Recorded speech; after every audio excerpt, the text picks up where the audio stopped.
Bienvenue au magazine de la police nationale congolaise partout où vous nous suivez. En date du 26 avril 2022, les acteurs fonciers du Nord Kivu ont bénéficié d'un atelier sur la mobilisation et engagement politique organisé en vue du processus de paix à Goma, chef-lieu du Nord Kivu.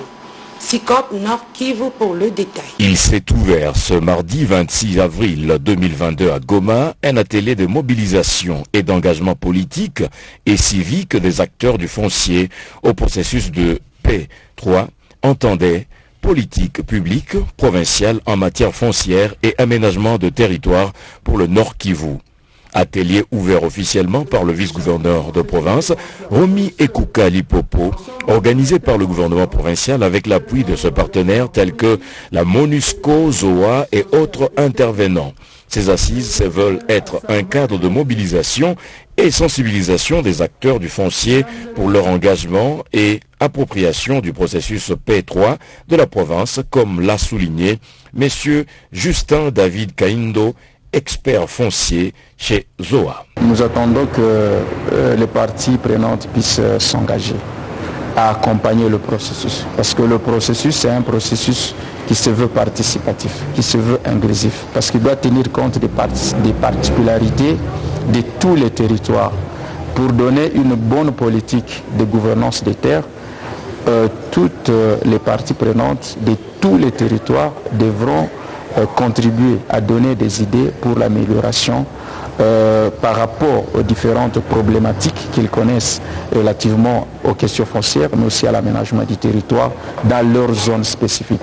C'est ce qui va permettre de pouvoir élaborer une politique qui tient compte de toutes les sensibilités locales au niveau des territoires. Pour le vice-gouverneur de province, Romy Ekuka Lipopo, cette question foncière reste au cœur du débat sur la conflictualité à l'est du pays. Et l'atelier vient à point nommé. Plusieurs acteurs focalisent leurs interventions dans ces secteurs afin de contribuer, à côté des efforts gouvernementaux, à la mise en place d'une stratégie de réponse à la problématique. La réforme structurelle des secteurs se rapportant au foncier constitue l'une des priorités du gouvernement de la République et du président de la République, chef de l'État, son Excellence Félix-Antoine Tshisekedi Tshilombo, à qui je rends un vibrant hommage dans le souci de diminuer sensiblement le conflit foncier qui prend de plus en plus de proportions inquiétantes et qui sont de nature à mettre à mal le processus de rétablissement de la paix à travers l'état de siège proclamé dans les provinces du Nord Kivu et des Litouries. Cet atelier connaît la participation des administrateurs des territoires, les chefs coutumiers, les conservateurs des titres immobiliers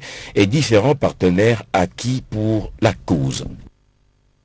Le président de la Commission électorale nationale indépendante, Denis Kadima, se rendant à Bukavu, a transité à Goma en vue de s'enquérir de la cartographie opérationnelle des élections prévues en 2023. Il a été accueilli à l'aéroport par le vice-gouverneur militaire Romuald Ekuka. Reportage. C'est aux environs de 12 heures, heure de Goma, que le Airbus se pose à l'aéroport international de Goma, avec à son bord le président de la Commission nationale indépendante de la RDC, M. Denis Kadima.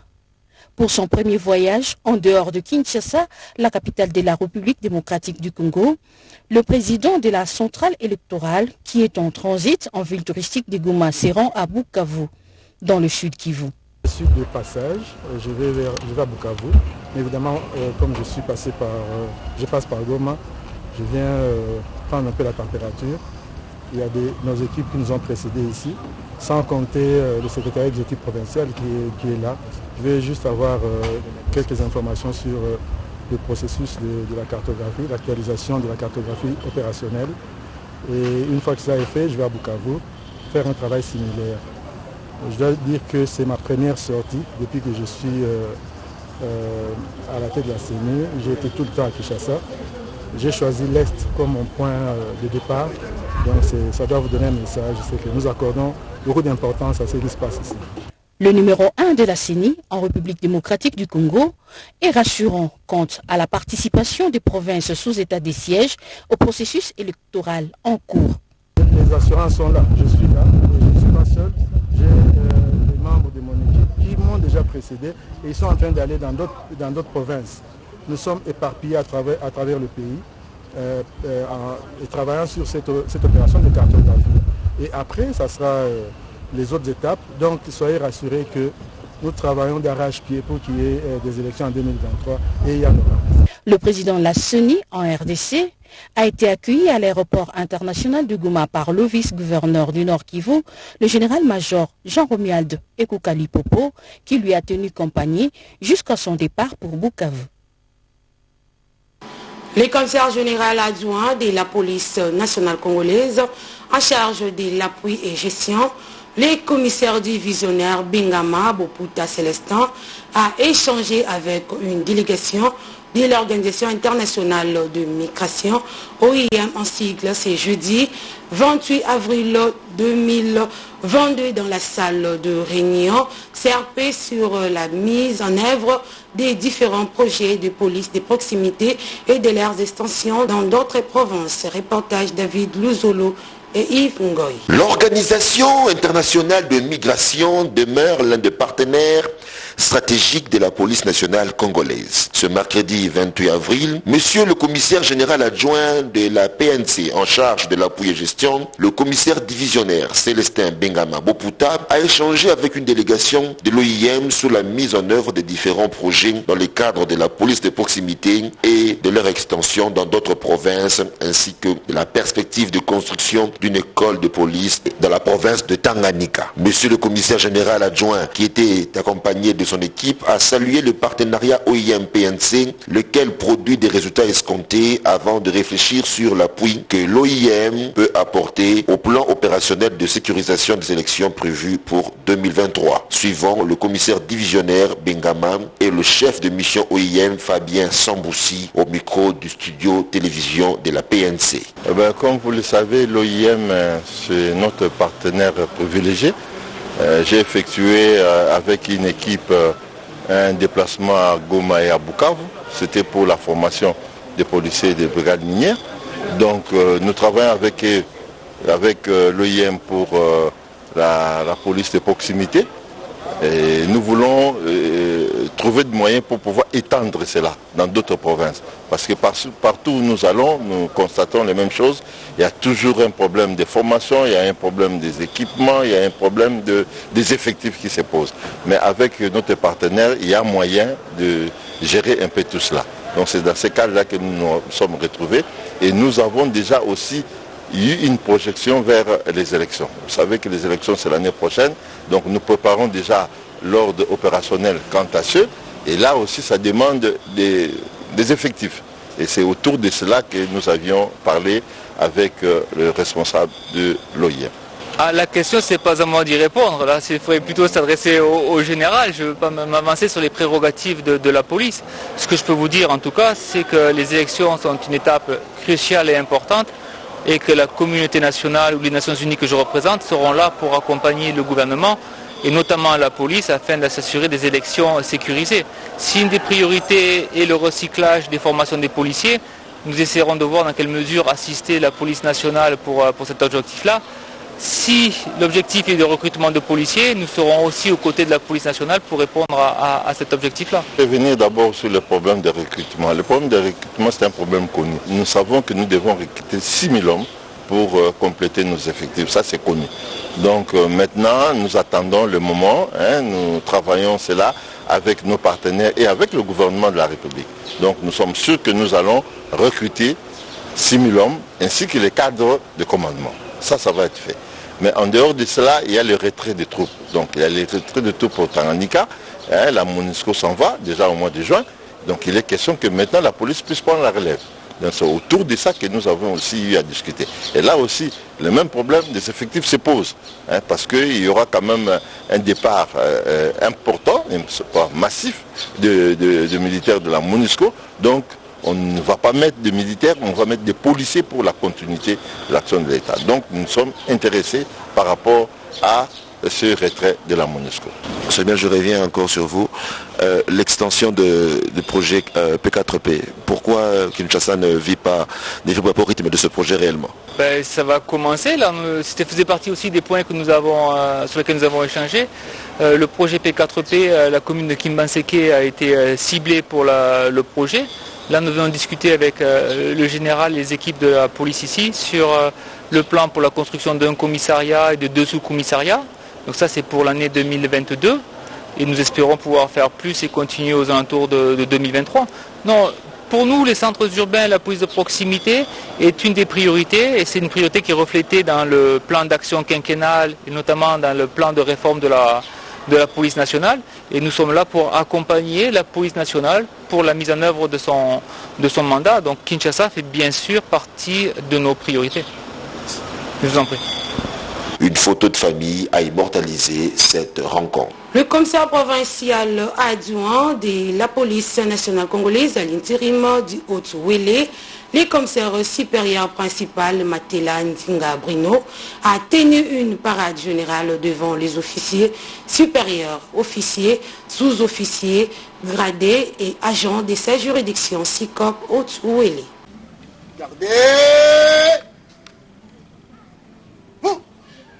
Dans une mission extraordinaire à Dourouba, nous sommes en territoire de Ouacha, du commissaire supérieur principal ad intérim du Haut-Ouélé, le commissaire supérieur principal, tribunal Bolongo. Une parade de causerie morale a été tenue le vendredi de la semaine écoulée dans la localité de Mégué. Devant les agents, sous-officiers, officiers, subalternes, officiers supérieurs de la police nationale congolaise, les commissaires provinciaux adjoints de l'appui et gestion, les commissaires supérieurs principal Matela Ndinga Brino a tout d'abord tenu à saluer et féliciter le travail ainsi que la discipline des troupes qu'elle a manifesté depuis le début de cette mission spéciale. Dans son adresse, il a rappelé aux hommes en uniforme l'objet de leur présence dans ces coins qui coïncide avec la mission régalienne de la police nationale congolaise qui n'est rien d'autre que de sécuriser la population et leurs biens.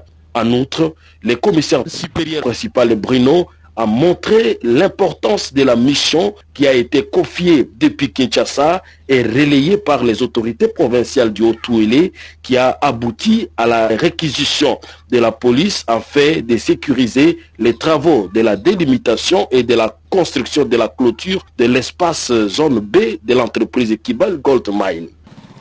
Je commencerai par vous dire félicitations et vous dites pas tant nyonso tozosolola na bakonzi bazopesa ligne de conduite oyo esengeli tosala chaque jour tozopesa mpe rapport ya évolution ya mosala.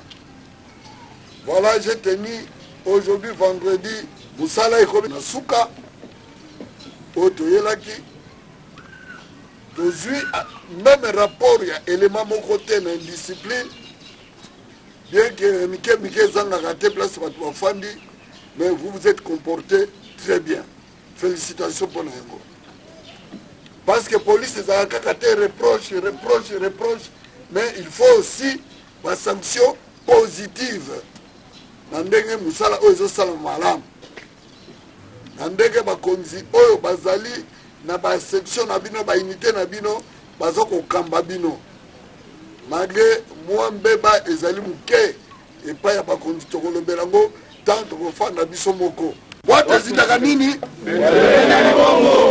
que policier oyo boye o agent oyo asali boye to boya to maintenir cap na biso ndenge to bandaki to uti musika tozokoma na suka to kopesa nzambe merci parce que mukanda ya bible elobi soki nzambe abateli te oyo azobatela na nini na pamba tozala kondima ke nzambe nde mutu elongo na biso tozali nde balongi lokola tozokokende likama moko ezala te difficulté ezala te oui maladi mutu akobela ne maladi mpe azwi kisi abiki mais oyo maladi oyo ya somo toboyi yango tokokanga mabe te tokosamba mpe te ese nzambe asali yango te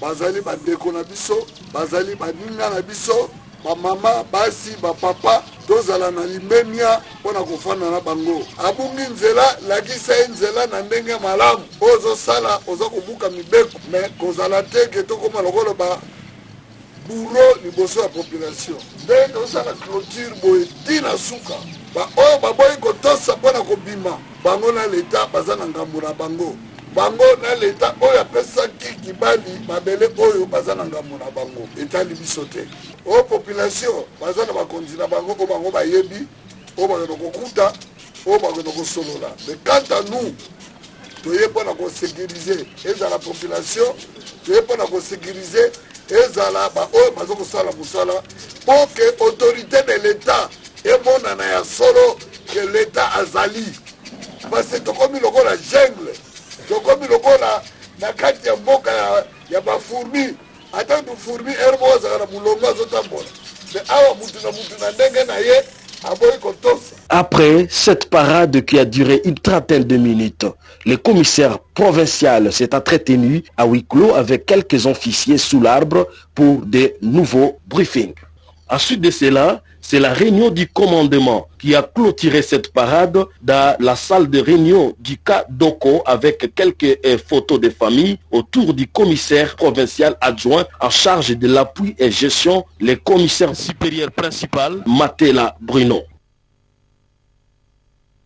Le commissaire provincial de la police nationale congolaise à l'intérim du Haut-Katanga, le commissaire supérieur principal Norbert Ilunga Katwamba a présenté des groupes de présumés criminels à l'autorité provinciale.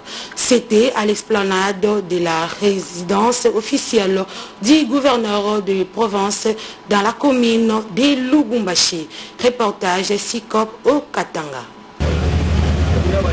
Le commissaire provincial d'intérim de la police nationale congolaise du Haut-Katanga, le colonel Ilunga Katwamba Norbert, a présenté ce mardi 26 avril 2022 auprès de l'autorité provinciale des groupes de présumés criminels. C'était à l'esplanade de la résidence officielle du gouverneur de province dans la commune de Lubumbashi. Le premier groupe de ces présumés malfrats est constitué de 8 personnes, dont 3 auteurs intellectuels déjà en fuite. Ces inciviques sont accusés d'être parmi les coupeurs et voleurs des câbles électriques à haute tension. Lors de leur arrestation, ils possédaient une importante quantité de câbles estimés à 50 tonnes. Selon les sources concordantes du commissariat urbain Lubumbashi Golf Plateau, les mêmes groupes seraient aussi auteurs de plusieurs cas de vol, non seulement des câbles électriques à haute tension de la SNEL, mais aussi des câbles caténaires de la SNCC déjà enregistrés dans les provinces du Haut-Katanga et celle du Braba. La police a également saisi des véhicules dont la Jeep Sirf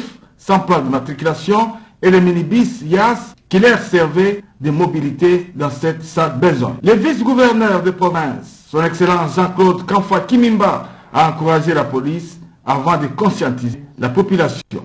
Vous mettez fin à l'énergie qui alimente beaucoup de maisons ici, qui alimente les hôpitaux, qui alimente les industries. Vous êtes là, vous venez vous couper plus du courant parce que vous devez aller vendre ça. Et puis demain, nous allons commencer à crier, là, nous souffrons, nous n'avons rien, donnons-nous du travail, alors que nous sommes nous-mêmes responsables de nos malheurs. Ce sont des actes à punir. Une autre catégorie est constituée de contrefacteurs et pirates. Ils fabriquent des vignettes véhicules, cartes roses pour véhicules, assurance pour véhicules, contrôle technique pour véhicules et autres. Certains, agents à la direction générale des recettes du Haut-Katanga, profitant de cette qualité, ils se livrent à percevoir et à vendre tous ces documents illicites. Le vice-gouverneur de province, une fois de plus, a félicité la police nationale congolaise. La DRH4, c'est un régime financier qui est là pour générer des taxes, c'est-à-dire le moyen de l'État, la force de l'État. Et eux deviennent comme des rivaux, c'est-à-dire concurrents. Ceux qui ne sont pas en fonction et ceux qui sont en fonction et ceux qui achètent. doivent être tous arrêtés. L'occasion faisant les larrons, le commissaire provincial ad intérim de la police nationale congolaise du Haut-Katanga, le colonel Ilunga Katomba Norbert, a aussi présenté au vice-gouverneur les engins déjà réparés et prêts à intervenir. Il s'agit des véhicules anti-émettes et gestion des foules, dont un véhicule blindé lanceur de grenades et 2 véhicules blindés fourgon-pompe. Une fois de plus, l'autorité provinciale s'est dit soulagée. Nouveau commissaire provincial a approché le gouvernement provincial pour que nous puissions mettre en circulation ces engins afin que l'ordre public à chaque instant soit maintenu également. Et ce qui a été fait, le gouvernement a mis des moyens. Le commissariat de la police s'en est chargé pour les mettre en circulation et en opération. C'est ce que nous devons tous faire pour que l'ordre public soit maintenu et que certains dégâts soient diminués. Félicitations ici à la police nationale congolaise, plus particulièrement. La police de la MONUSCO, en collaboration avec la police nationale congolaise, ont organisé une cérémonie de fin de formation de membres du personnel policier féminin, 20 en tout, ainsi que les experts de la police technique scientifique PTS ce jeudi 28 avril à l'état-major de la direction générale des écoles et formations à Barumbu, Beaumarchais. Julie Kayamba et je suis Madilou qui est présent. La MONUSCO, en collaboration avec la police nationale congolaise, ont organisé ce jeudi 28 avril 2022 une session de formation de renforcement des capacités à l'intention des personnels policiers féminins des différentes unités de la PNC ainsi que les experts de la police technique et scientifique de la police nationale à la direction générale des écoles et formations de la police nationale congolaise. La dite formation était axée sur le rôle du premier intervenant sur la scène des crimes. Juste après l'intervention de Madame la formatrice, le commissaire principal Olga Tchala a expliqué aux participants quelques points saillants, entre autres la descente sur terrain, comment localiser et délimiter, protéger une scène de crime.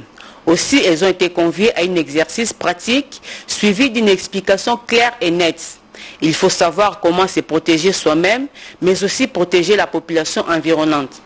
Pour clôturer en beauté cette session de formation, Madame la formatrice a répondu au micro de la presse police. Donc on a préféré que ce soit le personnel féminin qui soit d'abord formé avant le personnel masculin. Profitant aussi du mois de la femme, on a voulu que les personnels féminins soient formés.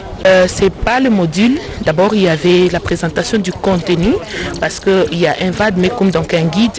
Un document guide qui a été élaboré et ces guides-là, il y avait un contenu qu'on devait présenter à tout le monde et avant de remettre même le document dans les mains des policiers et aussi leur montrer d'une manière pratique ce qu'ils devaient faire quand il y a un cas de crime qui est commis dans leur quartier parce que nous nous disons que la police est toujours près de la population et c'est eux qui doivent d'abord intervenir en premier. Et voilà pourquoi on a d'abord préféré que ce soit les policiers qui soient formés, les policiers qui sont à proximité de la population. Et c'est un partenaire qui a soutenu d'ailleurs dans l'élaboration de ces modules, de ces guides. Ils ont vraiment donné leur apport et financier et matériel et dans tout ce qui a été fait comme travail. Je suis formatrice d'abord et puis je suis spécialiste en gestion des scènes de crime. C'est mon travail de former les autres. Le dernier mot, je suis contente du fait qu'aujourd'hui je sois devant les femmes parce que souvent je suis devant tout le monde. Mais aujourd'hui spécifiquement les femmes. Une participante n'a pas manqué d'exprimer sa satisfaction. Étant femme policière, nous étions invités à venir à cette sensibilisation pour pouvoir parvenir à comprendre quelle est notre responsabilité, la part des responsabilités étant premier intervenant dans une scène de crime. Lorsqu'on est invité à une scène de crime, quelle est notre part à faire, qu'est-ce qu'on doit faire avant toutefois que les experts de la police technique et scientifique viennent passer leurs expertises, nous, premiers intervenants, pour leur faciliter la tâche afin de retrouver les histoires dans l'état initial intact. Et quel est notre apport pour sécuriser les lieux, prendre des photos, savoir gérer les gens, les badauds pour ne pas surcharger la scène, ne pas polluer les traces et indices trouvés sur la scène. Et ce service des premiers intervenants va permettre aux experts de la police technique et scientifique de pouvoir passer de bonnes expertises pour permettre aussi, et à leur niveau, de faciliter la tâche au ministère public de pouvoir bien dire le droit. Voilà. Nous sommes très satisfaits et nous demanderons à ce que ce genre de sensibilisation ne soit pas pour la fin. Ça doit toutefois revenir parce qu'on doit apprendre pour pouvoir bien perfectionner le domaine de notre sur les drapeaux. Merci. Sébastien, qui avait commis récemment un double meurtre sur un étudiant de l'ISTEM Bandaka et un officier de la police nationale congolaise lors des échauffourées qui ont opposé les agents de l'ordre et les étudiants, a été condamné par le tribunal militaire garnison de Bandaka. Suivez les détails. SICOP Bandaka. Le tribunal garnison de siégeant ce jour sous la présidence du lieutenant-colonel John Tudikonde en matière répressive au premier décret dans l'affaire qui oppose le ministère public contre l'agent de la police nationale congolaise, Yele Bolengue Sébastien, pour avoir occasionné la mort de l'étudiant Freddy Boumamé de l'ISTEM Bandaka et de l'officier de la police nationale congolaise David Mouya par coup de balle lors des échauffourées entre les éléments de force de l'ordre et les étudiants en colère contre la hausse de frais académiques, événement survenu le 12 avril en cours en Bandaka, a condamné le cité aux peines ci-après. Le tribunal déclare le prévenu coupable de toutes les infractions mises à sa charge. Les condamne par conséquent à 10 ans de servitude pénale principale pour violation des consignes, à la servitude pénale à perpétuité pour l'infraction de double meurtre. Prononce sa dégradation. Allons enfin la satisfaction du commissaire supérieur Guillet Sangwa, commissaire provincial AI de la police nationale congolaise, qui consacre toute son énergie dans la lutte contre le banditisme et le phénomène de l'impunité dans le rang de la police nationale congolaise. Par le même procès, 2 étudiants ont été condamnés et 2 autres acquittés faute de preuves. Page rose dans ces magazines. Qu'aucune personne ne sépare ce que Dieu a émis. Le commissaire supérieur principal Kanyama Paulin, chef du département sécurité publique de la police nationale congolaise du commissariat provincial du Haut-Katanga, s'est engagé officiellement dans le mariage avec madame, son épouse Nzambi Élysée. Suivez ces moments précieux.